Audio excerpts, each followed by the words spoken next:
I'd fill that lift up with crap, son. I'm telling you. You think you went a big one this morning? I'd dump a load and then some in there, man.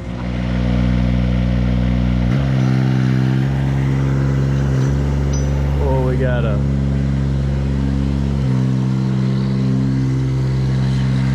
show y'all here. This pine, see, it's clay rooted.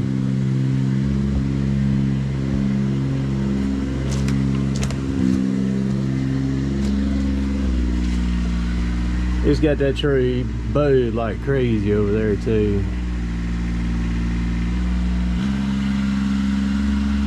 So if this one was to just drop, it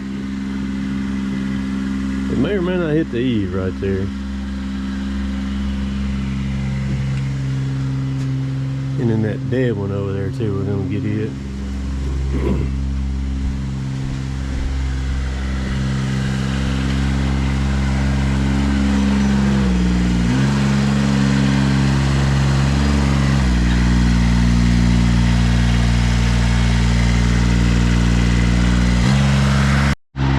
Well, somehow or another he managed to spin it around down there. It's that concrete, that's just sackcrete they got poured about 2 inches thick is all.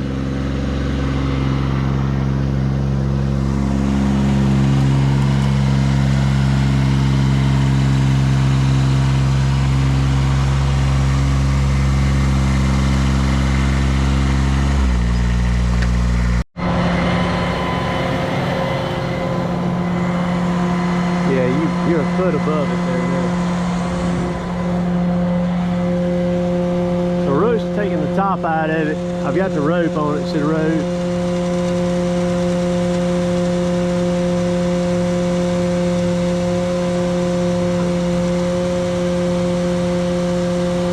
Let that head rock forward a little bit. Because it would have been had a lot of back pressure on it had you been below that limb, but it's still gonna have some. Right above it. Yeah, you cut it a pretty good little piece.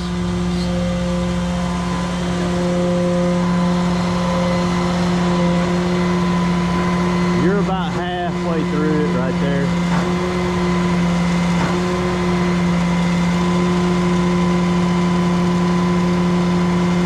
Still creeping. There it goes. Keep on going. Keep on, it's still creeping. It's still creeping. You're about 3/4 through it right there.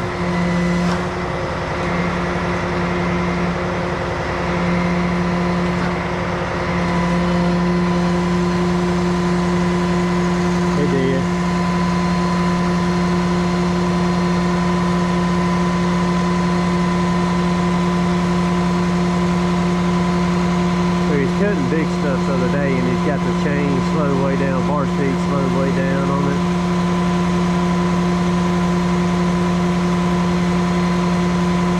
Yeah, I know, right? I know, right?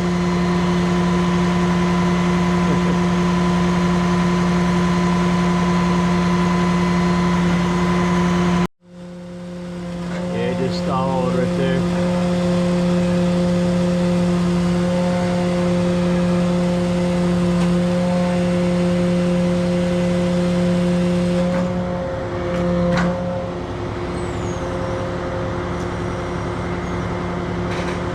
It ain't much on it, but I don't think it's enough to break it yet.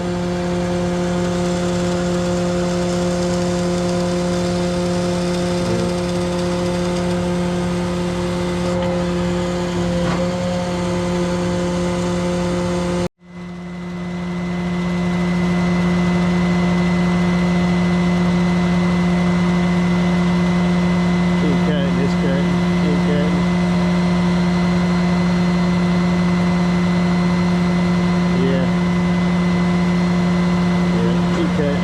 That's, I think I see it right there. I see it. Yeah, it's free.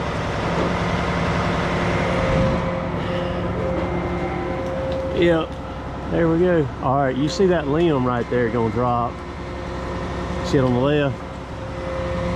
Ain't nothing we can do about that though. Oh, it stayed up there. Okay, good.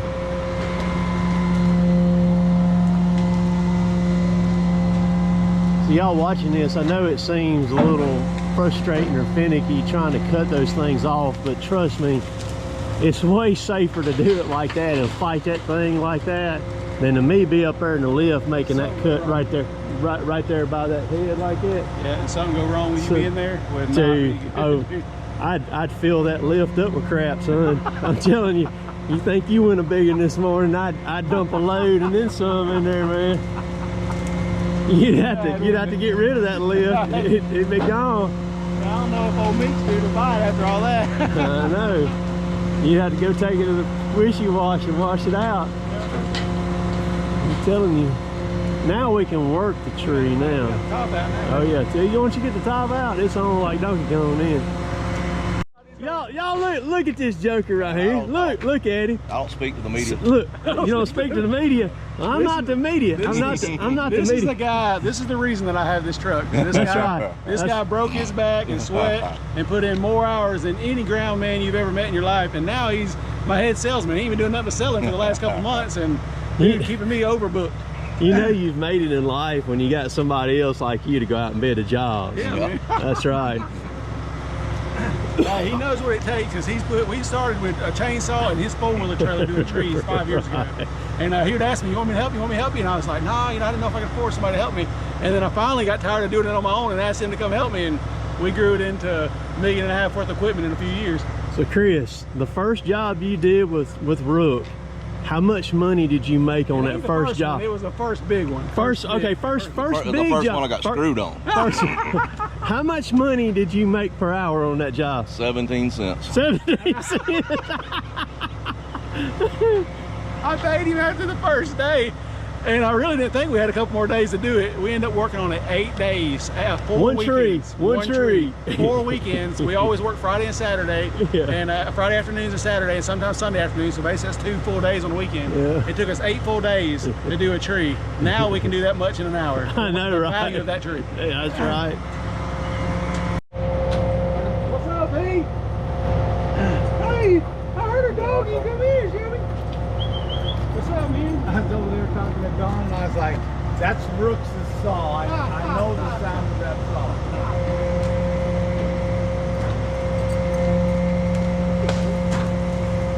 Alright, you see that limb that you cut a while ago, it's on top of it. I meant to grab it first. He's going to come off. Maybe not. All you can do is come this way. You got a limb coming off the bottom going down, and then that limb goes underneath that other one over there, so you're going to have to pull it this way.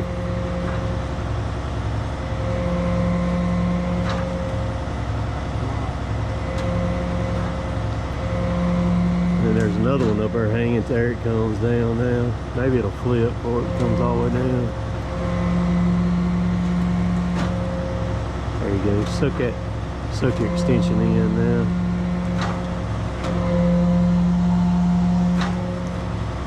There it comes down. Hit the crepe myrtles.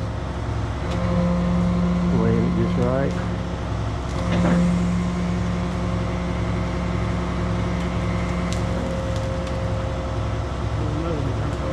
Yep. When that top one, you know. Don't worry about it. It's more to hit the house. Yeah.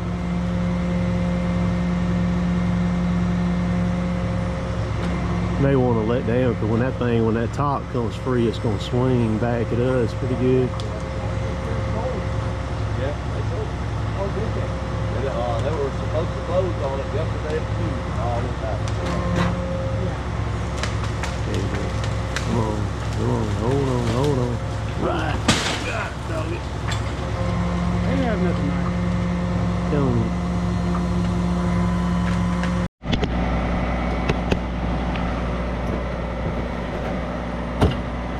Of course, this saw got run out of gas yesterday. So it's going to take a little bit to get this one cranked.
Cut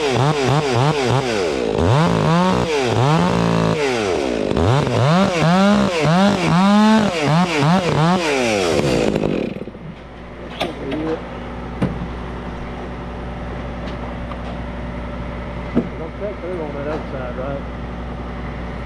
Okay. I'm gonna swing toward the house. That way, if I go down, I'll at least land on the roof. I won't be. Yeah. There you go. That's right. Go for it, man. Sorry. Telescope in with your with the outside. There you go. Yeah, that'd probably be a decent little cushion. I'm about 10 foot. It'd make a heck of a video. There. I know. There's Chris. Chris is back with us over. Yeah, Chris is back with lunch there. We'll go ahead and get this thing down since I'm yeah. Oh, you're past me.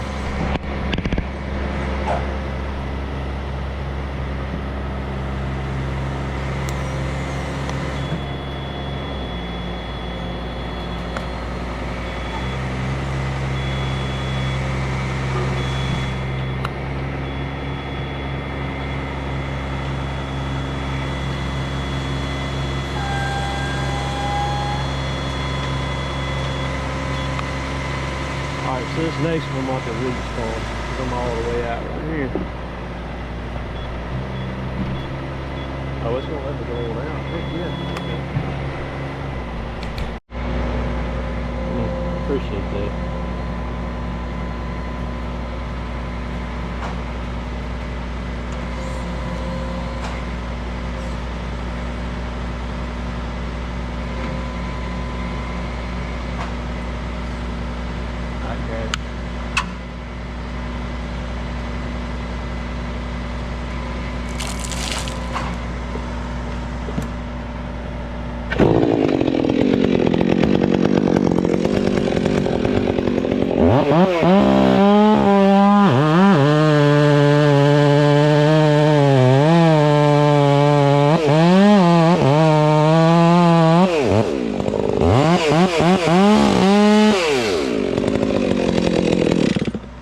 Let me swing.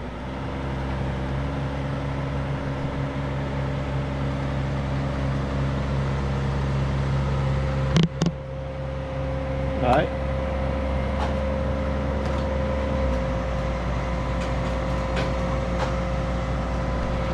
The cut actually went really nice right there. So just for reference, y'all, we're right over the roof of the house here.